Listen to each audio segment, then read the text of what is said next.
കൊറേ നേരായില്ല ഇതുമ്മക്ക് എന്നെ നോക്കിക്കണ്. നിങ്ങ എന്നെയാണോ കിട്ടിയ അതോ ട്രോഫിയല്ലാണോ? നിനക്കൊക്കെ വല്ലോ അറിയണ്ടേ മുത്ത. ഈ ഓരോ കപ്പുണ്ടല്ലോ ഓരോ ഓർമ്മകളാണ്. ഇതിങ്ങനെ നോക്കി നിൽക്കുന്ന ആ കളിയൊക്കെ ഒന്ന് ഓർമ്മയിൽ വരുമ്പോണ്ടുള്ള ആ ഒരു ഫീൽ ഉണ്ടല്ലോ. ഈ ട്രോഫി എവിടുന്നാ കിട്ടിയക്ക? ഈ കപ്പ് മേമൻസ് നടത്തിയതാ. അതൊരു 2010 ഒക്ടോബർ 2 ഗാന്ധി ജയന്തിയിലായിരുന്നു. എന്റെ പൊന്നോ, ഗംഭീര ഒരു മാച്ചായിരുന്നു. മാൻ ഓഫ് ദ സീരീസ് കിട്ടിയത് എനിക്ക്. അപ്പൊ ഇതോ?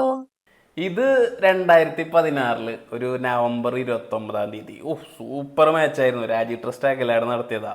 അവരെല്ലാ കൊല്ലം നടത്താറുണ്ട്, പക്ഷെ ആ ഒരു മാച്ച് ഗംഭീര മാച്ച് ഉണ്ടായിരുന്നു. ഫൈനലിൽ എൻ്റെ പൊന്നോ എന്ത് കളിയായിരുന്നു അത്. അതെല്ലേ. നമ്മുടെ എൻഗേജ്മെന്റ് കഴിഞ്ഞ ഡേറ്റ് നിക്ക? എൻഗേജ്മെന്റ് ഡേറ്റ് അല്ലേ? എന്തുമാ? ആ